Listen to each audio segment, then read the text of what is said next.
Facebook mo.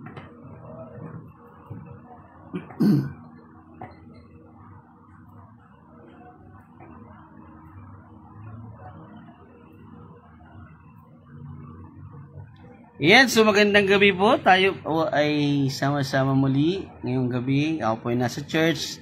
Kasama ko po si Pastor Dom. Pero tayo po ay nasa chapter 33 ng Isaiah. Pagpapatuloy sa verse 10 to 12. Pero bago ang lahat, tayo po muna ay sama-samang manalangin. Ama, maraming salamat po sa gabing ito, sa patuloy na buhay na binigay niyo sa amin. Sa patuloy na kalakasan upang matuloy ipagpatuloy ang gawain nito at ang karunungan na maibahagi ito sa iba. Ikaw po ang manguna sa amin, Panginoon, lalo na sa akin na magbabahagi ng iyong salita. At ganoon na rin po ang mga kapatid na nasa online at ang mga kapatid kong nasa ibang lugar na sila po ay makapanood nito. Yun din ang aking pamilya.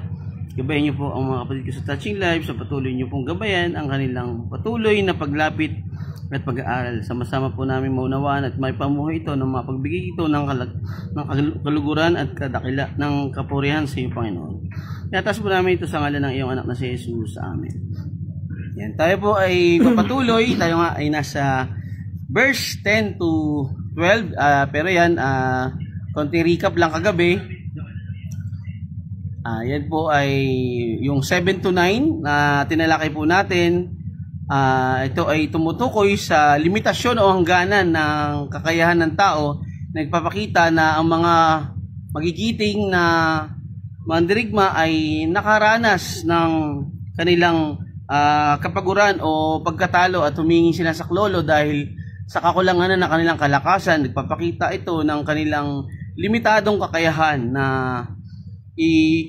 ipanalo ang laban. Subalit again, ang kakayanan lamang ng tao ay mayroon lang hangganan. At sa verse 8, ang kawalan ng pag-asa sa lupain na nagpapakita ng pagkatuyo o pagkatiwangwang, no? At dito nga po ay nagpapakita ito ng paghina ng ekonomiya at ganoon din sa spiritual na paglago, no? At dito nakita natin yung kahinaan at pagtigil ng paglago ng espiritual at ang pagkatuyo at pagkatiwangwang ng isang malagong lupain from productive lead into baog, no? As in talagang totally not producing anymore ng hindi na siya healthy, no? Kumbaga sa isang healthy na puno ay ito ay naging sanga na lang, no? Totally natuyo. Ito ay ipapakita ng isang soberanya at otoridad ng Panginoon na siya lamang ang makapagbigay ng tunay na kasaganahan sa lahat. So tayo po ay tutuloy sa verse 10. Binanggit nga po dito sa magandang balita Biblia, kikilos ako ngayon, ang sabi ni Yahweh sa mga bansa, at ipapakita ko ang aking kapangyarihan. Sa English, sa King James Version, now will I rise, said the Lord. Now will I be exalted. Now will I lift up myself. So talata ito ay tumatalakay at tumutukoy sa pagkilos ng Diyos. Makikita natin sa unang parirala na sinabi niya dito, nakikilos ako ngayon. So ito ay nandito yung kanyang pag-take over, no? Kumbaga, sa madaling salita, yung authority niya, yung pagiging Diyos niya, ang makikita natin na ito ang mangunguna. So nagpapakita ito ng kanyang kakayahan at walang makakapigil siyempre sa Panginoon. So ang otoridad na ito ay patuloy na tinatalakay sa bahaging ito ng Isaiah na ang pagkilos ng Diyos ay isang paglalarawan ng kanyang banal na intervention. So dito nga po ay pinapakita ang kanyang kapangyarihan. Ipapakita niya ang kanyang kapangyarihan at kanyang kakayahan sa lahat at ang kanyang pagiging Diyos. Ang pariralang ito ay nagpapahiwatig din ng isang banal na intervention kung saan sinasabi ng Panginoon na siya ang mamumuno, siya ang magti-take over. At dito sa kontekstong ito ang pagtugon sa banta ng Assyria. Magandang gabi po, Pastor Nanding. Gandang gabi po sa iyo. Ayan, sama-sama po ulit tayo mag-aral. Ang pagtugon sa banta ng Assyria laban sa Jerusalem. So maalala natin nga na mayroong pagbabanta ang Assyria laban sa Juda. Ito yung kanilang pagsalakay o pagsakop. Ang kikilos ay makikita natin sa lahat ng parte ng Biblia, no? Yung pagkilos ng Diyos kahit saang part ng Bible ay nandun, no? Ginagawa ng Diyos ito at upang ihayag ang kanyang pagkilos sa ngalan ng kanyang bayan. So makikita natin to sa Awit 12 verse 15 at makikita rin natin sa Awit 68:1, no? Pwede nating basahin 'yon. So ang kadakalaan ng Diyos ay isang deklarasyon ng kanyang sukdulang tagumpay at kataas-taasang kapangyarihan sa lahat ng mga bansa at kapangyarihan. Ito ay makikita natin na isang common, no? Kumbaga paulit-ulit sa tema sa aklat ng Isaias, kung saan ang kaluwalhatian ng Diyos ay nahayag sa pamamagitan ng kanyang mga gawa, no? At yung pagliligtas sa kanyang mga gawa ng pagliligtas at paghatol. So maalala natin ang tema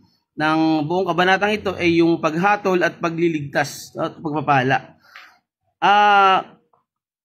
Sa Isaiah 2:11 binanggit dito, pagdating ng araw ni Yahweh, ang mga palalo ay kanyang wawakasan. Itong mga mayayabang, kanya ring paparusahan, pagkat si Yahweh lamang ang bibigyang kadakilaan. So, alam naman natin na walang ibang mas nakakahigit sa Panginoon, kundi ang Panginoon lamang, at ang lahat ng mga palalong pamumuno o palalong pamumuhay ay ibinabagsak ng Panginoon. So, magandang gabi sa aking kaibigan na Brother Joel Barameda sa Lumina, syempre. Magandang gabi, kapatid.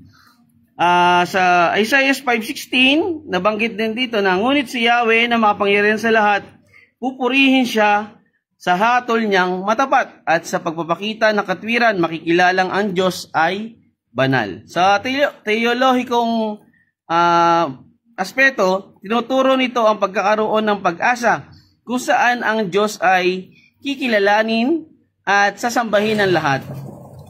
Sa darating na sitwasyon na ito ay tumutukoy ito sa pagbabalik ng Panginoong Hesus sa kanyang pangunguna, no? sa lahat ng kanyang mga mananampalataya, sa lahat ng taong sa kanya ay naniniwala at nagtitiwala, at sa kanyang pagtatayo ng kanyang bagong kaharian. So inilalarawan din dito ang kadakilaan ng Panginoong Hesus na sa pamamagitan ng kanyang muling pagkabuhay at yung pag-akyat sa langit, at dito ay mababasa natin sa Efeso 1:20-21. So pariralang siya ay kikilos, ay nagbibigay katiyakan sa mga nananampalataya na hindi nagbabagong kalikasan ng Diyos. Alam natin na lahat ng binanggit na mga salita ng Panginoon sa Biblia ay natutupad at nangyayari. At ito ang nag-iisang kalikasan o isang karakter ng Panginoon, ang hindi nababago. So, ang kanyang plano ay ang matutupad at hindi ang plano ng mga taong nagbabalak na sirain o wasakin ng kanyang bayan. Gayon din ang intensyon ng Diyos na ipakita ang kanyang kapangyarihan at otoridad sa lahat. So, sovereignty ng Panginoon, kahit yung nabanggit na sa gabi na very limited lamang. Magandang gabi po kina Ate Alma at sa Ornido family. Salamat po sa inyong pag-join. Very limited lamang ang kakayanan ng tao. Ang Diyos ay talagang malawak ang kanyang omnipotent, no? Makapangyarihan sa lahat. Dito nga po, gayon din ang intensyon ng Diyos na sila ay iligtas. Ang pagtataas at pagpupuri sa Diyos ay isang tema sa buong kasulatan na kadalas ay iniuugnay sa kanyang kadakilaan at kaluwalhatian. So ganun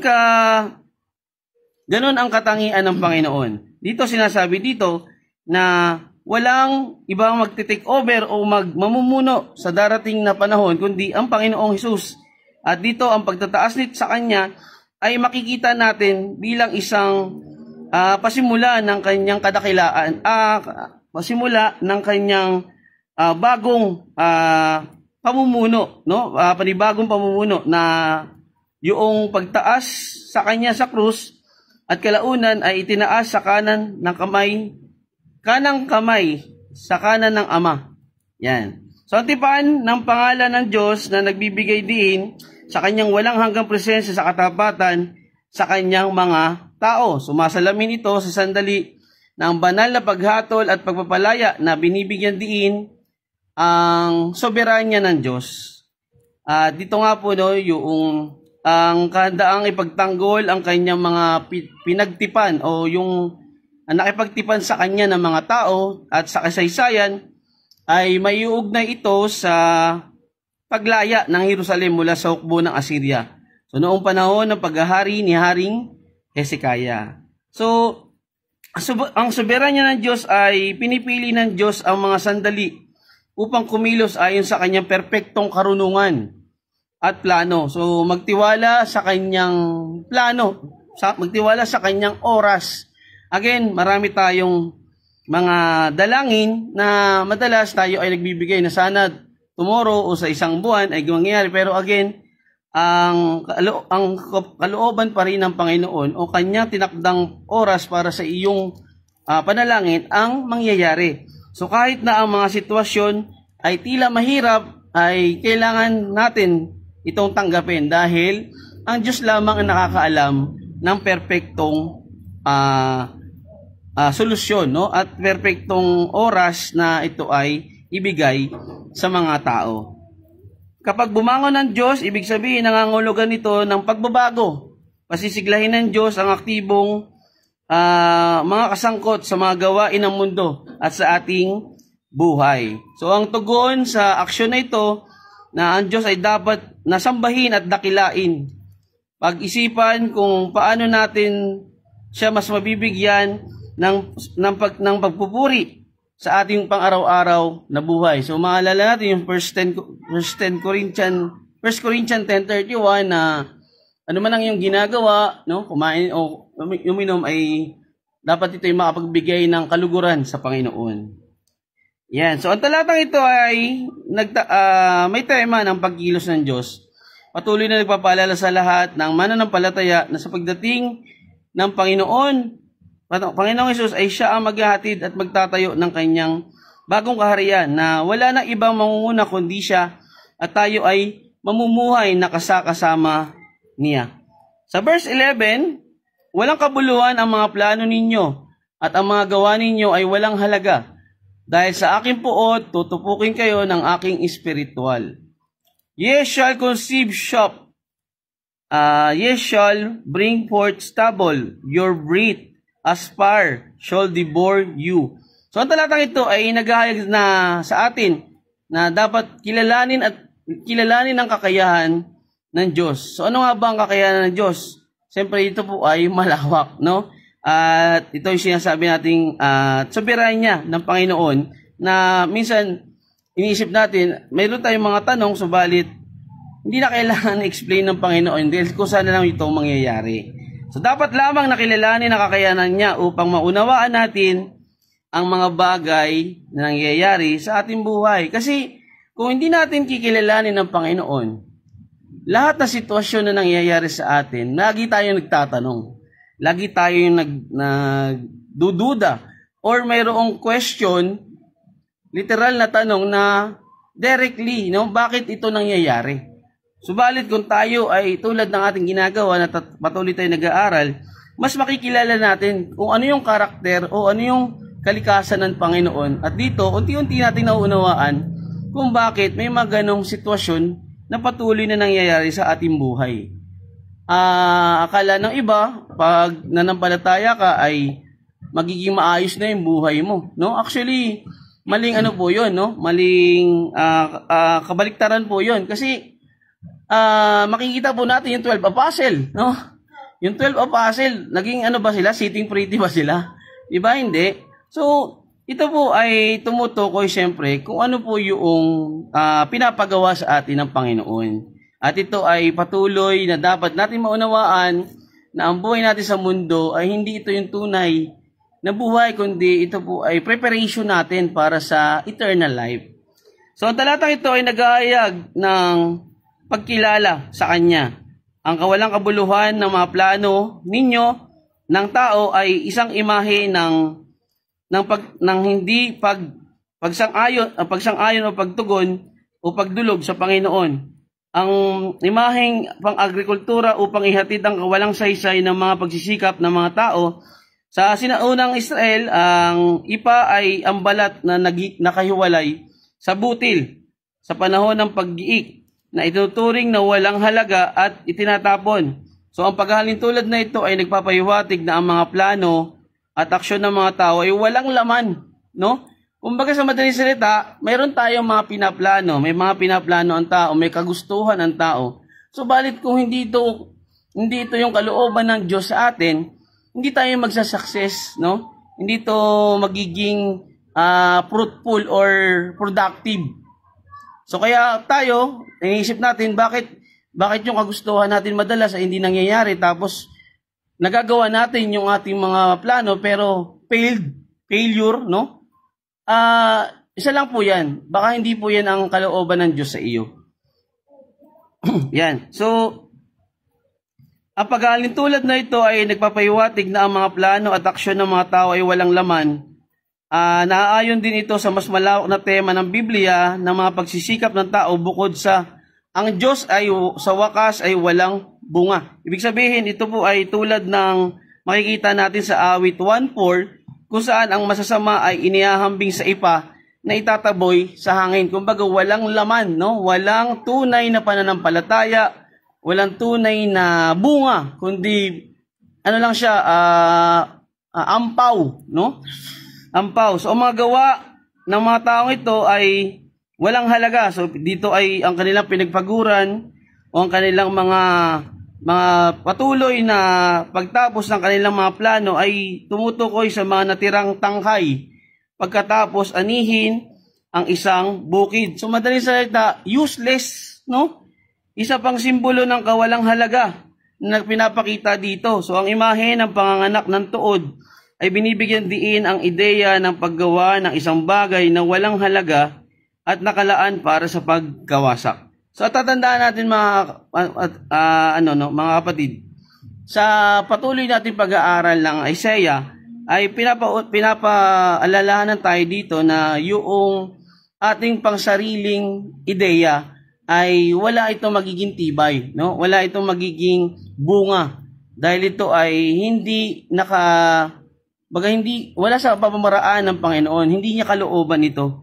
Kaya dapat, bago tayo mag-decide, always ask the Lord, no? Always ask for wisdom. Hindi yung dahil alam mo na yung gusto mo, magbabypass ka na, ibabypass mo na ang Panginoon. Kaya minsan tayo ay nauuwi sa kapamakan, nauuwi sa paghihirap, nauuwi sa mas matinding resulta. Yan. Binibigyan din nito na ang mapangwasak sa sarili. Dinadala mo ang iyong sarili sa kapahamakan at ito ay dahil sa aksyon na iyong ginawa. Sa simbolismo ng Biblia, ang apoy ay madalas na kumakatawan sa paghatol at paglilinis. Dito, ang hininga na maaaring sumasagisag sa buhay at espiritu ay nagiging apoy na tumutupok at nagpapahiwatig na ang kanilang sariling mga salita ay hahantong sa kanilang pagbagsak, no? So, yun yung bounce back na sinasabi. What you sow, you reap. Ito ay makikita bilang isang babala ng banal na paghatol ng Diyos. Tulad ng imahe ng apoy sa Isaiah 30:27-30. So, sinabi dito, tingnan ninyo, dumarating na si Yahweh, nag-aapoy sa galit. Sa gitna ng mga ulap, ang mga labi niya ay nanginginig sa galit at ang dila niya ay tila apoy na nagliliyab. Magpapadala siya ng malakas na hangin na tila bahang tumatangay sa lahat ng madaanan. Wawasakin nito ang mga bansa at wawakasan ang kanilang masasamang panukala. Masaya kayong aawit at sa pagdiriwang ninyo sa gabi ng banal na kapistahan at sa himig ng tugtog ng plauta. Akit kayo masaya sa bundok ni Yahweh ang tagapagtanggol ng Israel. So maririnig ang makapangyarihang tinig ni Yahweh at makikita ang pinsalang idudulot ng kanyang kamay dahil sa tindi ng galit na parang apoy na tumutupok at hanging rumaragasa kung may malakas na bagyo. Kung saan ito ay tumutukoy sa hininga ng Diyos na paglalarawan bilang isang apoy na nagdadala ng paghatol at parusa. Isang mapangwasak na paghatol sa mga taong patuloy na tinatalikuran o sumusuway sa Panginoon. Kahinatnan ito ng kanilang ng kanilang kasalanan, at ito nga rin po ay patuloy na inuulit sa lahat, no? Inuulit na tema ng banal na kasulatan. So yung pagsuway, yung pagbypass, no? Magandang gabi sa aking kababata, Binson Lial. Magandang gabi kapatid. Welcome sa ating pag-aaral. Dito ay yung pagkakaroon ng sariling karunungan, no? Madalas napapangunahan natin ang ating mga sarili at tayo ay binabaliwala natin ang presensya ng Diyos. Kaya nga may tinatawag na permissive will at meron ding human responsibility. No, hindi po kalooban ng Diyos na tayo maghirap, subalit dahil sa ating pagsuway ay ito yung nagiging resulta, no? Tayo po ay tinuturuan ng Diyos sa ating mga nararanasan. Ang kawalang kabuluhan ng makasalanang pagbubunyagi o kaya pagkapanalo, kung paanong ang ipa at dayami ay walang halaga, gayon din ang mga hangarin na hindi nakaugat sa katwiran ng Diyos. So ang ating mga pagsisikap na hiwalay sa Panginoon ay hahantong sa pagbagsak o pagkawasak. So kahit sa ating kapanahunan, sa ating buhay, no? Sa ating practical na buhay, marami na tayo, lalo na ako, no? Marami na akong mga desisyon na hindi ko dinulog sa Panginoon. At lahat ng hindi ko dinulog sa Panginoon ay lahat yun ay failed, no? Bakit? Kasi isang bagay lang yan, mahuna yun, no? Parang palay na walang laman, no? Ipa lang siya. So ganun lang siya, ganun lang yung magiging resulta nito. So ang hininga ng Diyos ay binanggit nga, no, na parang apoy na tumutupok at makikita bilang isang paghahalintulad para sa mapanirang kapangyarihan ng mga salita at kilos na hindi naaayon sa Kanya. Yan. So, ang mga tao dapat ay patuloy tayong manumbalik sa Panginoon. Patuloy tayong bumalik at idulog ang ating mga hangarin para ating matanggap ang Kanyang karunungan na tayo ay mas itatama sa ating mga desisyon. So, habang ang talata ay nagsasalita na paghatol, ito rin ay tumutukoy sa pangangailangan para sa pagtubos na makukuha sa pamagitan ng pananampalataya sa Panginoong Jesus, na nag-aalok at nag-aakay sa atin sa isang paraan mula sa pag-ikot o sa pag-alis sa kasalanan at pag-iwas sa paghatol. So, isang bagay lamang yung pagsunod sa Panginoon, yung patuloy nating pananampalataya sa Kanya. Kasi lagi hindi ko alam, pero bakit lagi kong inuulit-ulit, no? Kung tayo ay naniniwala sa Panginoon, dapat nandun yung pagtitiwala. At tayo ay nandun sa pagdulog sa ating araw-araw na mga desisyon. Simpleng malaking bagay yung pag-aasawa, yung actually maraming aspeto na dapat tayo ay dumudulog sa Panginoon o panghingi ng Kanyang karunungan, ang Kanyang wisdom, at tayo ay magkaroon ng mas matibay na sitwasyon o yung proseso at resulta. So magkaiba, tandaan natin ang plano ng Panginoon at plano ng Diyos. Ang plano ng Diyos ay masasabi natin walang tibay kung hindi ito nakadugtong sa kalooban ng Panginoon.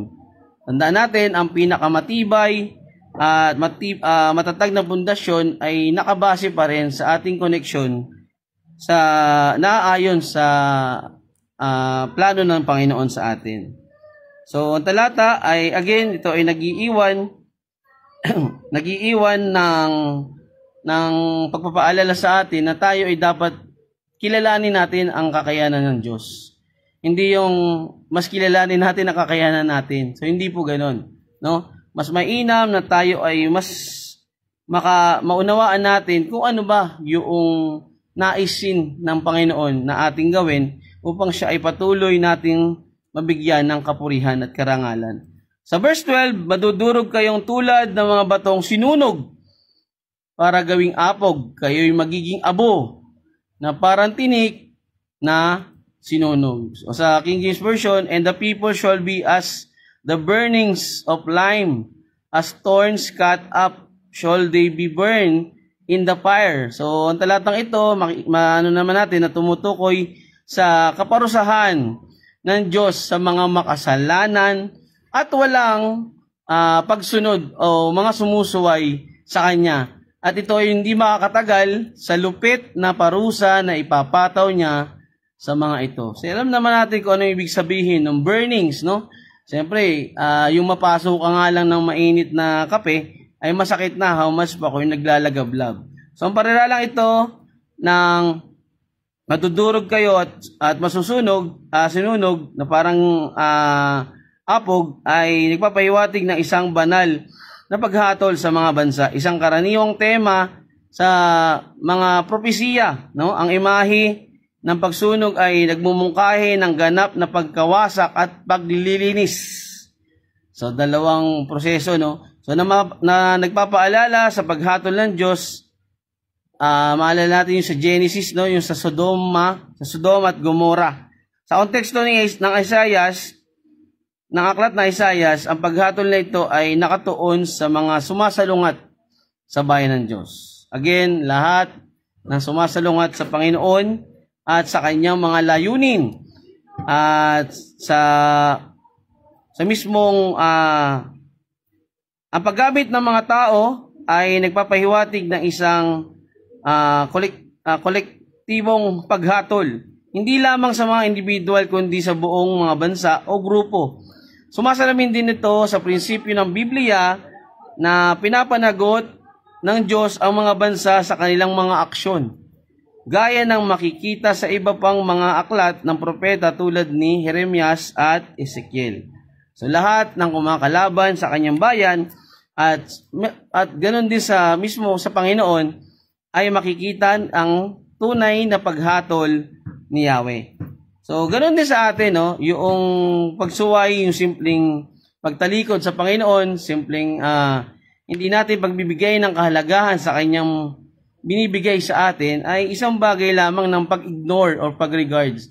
So ano bang kung ilagay natin sa atin, no? Kung tayo ba ay gumagawa ng mga bagay na ikabubuti ng mga tao, subalit hindi naman nabibigyan ng appreciation, no? Hindi nabibigyan ng hindi naman sa humihingi ka ng acknowledgement, but yung pagtugon nila, no? Hindi mo makita yung pagpapahalaga sa iyong mga ibinigay. Yan. So, ang mga tinik sa Biblia ay kadalasang kasalanan. Ang pagsuway at pagtalikod ng tao, ito ay madalas na sumasagisag sa kanilang sumpa at mga balakid. Ang pagputol at paglilinis at pag-aalis ng mga hadlang na ito ay umaayon sa ideya na paghatol ng Diyos. So tanda natin yung sa pruning, no? Tinatanggal niya ang mga hindi tunay o mga hindi nananampalataya sa kanya at nililinis niya ang sa kanya at ito ay lalago pa ng lalago. Pero dumadaan sa pag-aalis ng mga pangit. Sa agrikultura, sa gawaing ito, ang mga tinik ay nililinis upang ihanda ang lupa lupa para sa paglilinang na sumisimbolo sa isang bagong simula. Ang imaheng ito ay makikita bilang isang paghahalintulad ng paglilinis ng Panginoon at ito ay nihahanda upang sa kanyang bagong kaharian. So ang pagputol at Ang pagputol ay nagpapahiwatig din ng isang gawa ng banal na interbensyon kung saan ang Diyos ay aktibong nag-aalis ng kung ano ang nakakapinsala at hindi na namumunga. So ito po ay tumutukoy sa mga mananampalataya at siyempre sa mga hindi sa kanya, no? Alam naman natin yung sa John 15, yung inaalis na ang mga hindi na namumunga. Ibig sabihin ito ay mga typical na patay na, no? At sinusunog na to. Ito yung mga alam naman ang konteksto nun ay si Judas, pero dito sa practical nating sitwasyon, ang mga patuloy na sumusuway at tumatalikod sa Panginoon ang tinutukoy. So ang paghatol na to ay nagpapakita ng pagtutuwid at pagtatama. Makikita dito na aktibong gawain ng Diyos na naglilinis at nag-aalis kung alin ang hindi nararapat at ang kanyang ililigtas. So ang apoy ay isang madalas na ginagamit na simbolo sa Biblia. Ito ay tumutukoy din sa presensya at paghatol ng Diyos. Ang paglalagay ng mga gamit na to ay na diningas ay nangangahulugan ng kumpleto at hindi na maibabalik na kalikasan ng paghatol ng Diyos. So sa konteksto ng kultura ng sinaunang bahagi ng Jerusalem, ginamit ang apoy para sa paglilinis at pagsira na binibigyan diin ang kabuuan ng mga pagkilos ng Diyos. Ang imaheng ito ay nag-uugnay sa mga tema sa Bagong Tipan kung saan ang apoy ay nauugnay din sa huling paghukom sa 2 Pedro at sa Pahayag 20:9 and 10. Ang paggamit ng apoy ay tumutukoy din sa kabanalan ng Diyos na tumutupok sa kasalanan at naglilinis sa kanyang mga nilikha. So, ito ay tumutukoy sa magiging resulta sa darating na panahon. Again, mamimili ka lang kung ikaw ba ay gusto mo sa naglalagablab or doon ka sa punong-puno ng kapayapaan. So, it's up to us, no? So, hindi ko pwedeng sabihin na ikaw ay hindi maliligtas, baka ako yung sinasabi ko. Yan. So, kinakatawan ito na nagpapadalisay at nakakaubos ng paghatol ng Diyos na kadalasang ginagamit sa buong Biblia upang ilarawan ang kalubhaan at sukdulan ng banal na parusa. So, ang realidad, mga kapatid, mayroong darating na paghuhukom. So, ang paghatol ng Diyos ay nakabatay o nakabase sa ating mga ginawa dito sa mundo. At again, what we sow, we reap. No? Kung ano yung ating ginawa, anong ating mga itinanim, yun din yung ating magiging resulta. Dapat tayong magtanim ng malusog. No? Ano ba yung dapat nating itanim? Siyempre, yung ating pananampalataya, yung ating paglapit, at patuloy na pagsunod sa kanyang mga kalooban. At pagnanais na mamuhay ng matuwid. Yan. So bilang mananampalataya, tayo po ay pinapaalalahanan ng Isaiah na patuloy tayo sa connection natin sa Panginoon. Hindi po sapat na sabihin lang natin na tayo Kristiyano, subalit tayo ay gumagawa at namumuhay pa rin, no, sa matinding kasalanan. Baka hindi po ang Diyos ang inyong ama, o baka si Satanas ang inyong tinuturing na ama kasi namumuhay kayo sa kasalanan. So ang simbolismo ng apoy ay madalas na sumasagisag sa paglilinis at pagkawasak. So ang mga mananampalataya ay dapat na maghangad ng kadalisayan, no? Ang dalisay na apoy ng Diyos na sa halip na harapin ang kanyang tumutupok na paghatol. It's up to us, no, ano pipiliin natin, pero dapat tayo ay mamuhay ng naayon sa salita ng Panginoon. So ang panawagan ng pagsisisi, ang panunumbalik sa Diyos, ang pinaka-importanting maunawaan ng tao. Ito ay nagsisilbing babala na ang mga tumatalikod sa Panginoon ay mauuwi sa kanyang tumutupok na apoy. At ang tumatalikod sa kasalanan at tumihingi ng awa sa Diyos ay makakasama sa kanyang bagong kaharian. So, dito, ang pagkaunawa at kalubhaan ng paghatol ng Diyos ay dapat na maunawaan ng mga mananampalataya na ibahagi ang ebanghelyo sa urgent time, no? Immediately. Ibig sabihin, rush. So, wag na natin itong pagpabukas pa. Bakit? Kasi, hindi natin alam kung tayo ay magigising pa kinabukasan. Yan po yung lagi paalaala na dapat tayo ay kumilos urgently. Urgency, andyan ang agad-agad, no? So, wag na natin tayo patumpik-tumpik pa kasi baka mahuli ang lahat. Baka tayo mismo ay makasama sa tutupukin ng apoy ng Diyos. So tayo ay mamuhay ng wala nang ibang iniisip kundi ang pagsunod sa Panginoon.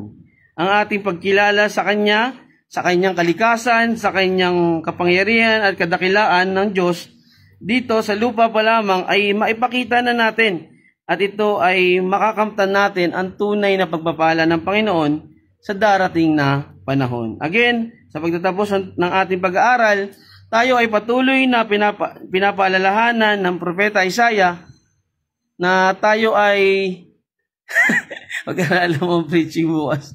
Baka hindi ako magising. Hindi, Pastor. Gigising niya kasi nakaayon sa plano ng Diyos. So, unahin natin ang spiritual na paglago. Pagsunod sa Diyos at again, ang pag-iwas sa mga kasalanan na nakapagbigay ng suklam-suklam sa Panginoon ay dapat natin tong malaman sa pamamagitan ng pagbabasa ng Biblia, hindi lamang sa pakikinig sa mga nagsasalita dahil baka po ang mga nagsasalitang yan ay mga nagkukunwaring tupa pero sila pala ay mga lobo na balang araw ay ikaw ay sasakmalin at isasama sa kanilang plano. So mga kapatid, tayo ay patuloy na pinapaalalahanan ng Panginoon na manumbalik ay ipagpatuloy ang ating paglilingkod sa Kanya at tayo ay dapat na mamuhay na naaayon sa Kanyang kalooban. Hindi na naaayon sa ating kagustuhan dahil ito ay walang tibay, walang katatagan at hampok na parang ipa na walang laman kundi siya lang. No? So, ampaw na sinasabi at darating na panahon tayo ay makasama. No? Baka tayo makasama sa tinutupok na apoy ng Diyos. So, yun lang mga kapatid sa gabing ito. Mag-aaral ako ng preaching bukas. Baka dito magising si Pastor.